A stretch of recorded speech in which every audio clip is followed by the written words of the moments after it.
Hello friends, Tamil செய்திகளை தெரிஞ்சுக்க Tamil spicy சேனலை சப்ஸ்கிரைப் பண்ணுங்க. அதிமுகவானது பாஜக பாமக கூட்டணியை உறுதிப்படுத்தியிருக்காங்க. இன்னும் இதர கட்சிகளோட தொகுதி பங்கீடு பற்றி பேச்சுவார்த்தை நடத்திட்டு இருக்காங்க. ஸோ இப்போ பாஜகவானது தேமுதிக கிட்ட கூட்டணி பற்றியும் தொகுதி பங்கீடு பற்றியும் பேச்சுவார்த்தையில் இறங்கியிருந்தாங்க. ஸோ அப்போ பிரேமலதா கண்டிப்பாக எங்களுக்கு 9 தொகுதிகள் வேணும் அப்படின்னு திட்டவட்டமாக கேட்டிருக்காங்க. இது பாஜகவுக்கே மிகப்பெரிய அதிர்ச்சியை கொடுத்துருக்கு.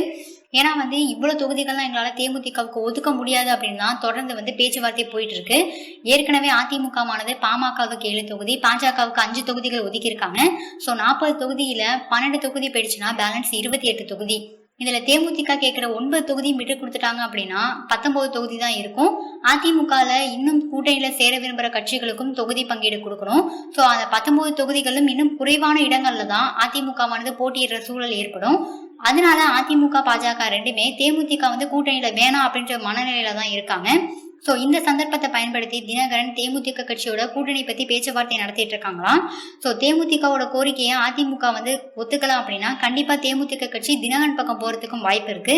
ஸோ தேமுதிக கட்சியானது தினகரன் பக்கம் இணைச்சிட்டாங்க அப்படின்னா அது கண்டிப்பா அதிமுகவுக்கு தான் மிகப்பெரிய பின்னடைவு கொடுக்கும். ஸோ தேமுதிக கட்சியானது தினகரன் பக்கம் போறாங்களா இல்ல அதிமுக கூட்டணியில இணைய போறாங்களா அப்படிங்கறத நம்ம வெயிட் பண்ணி பார்ப்போம்.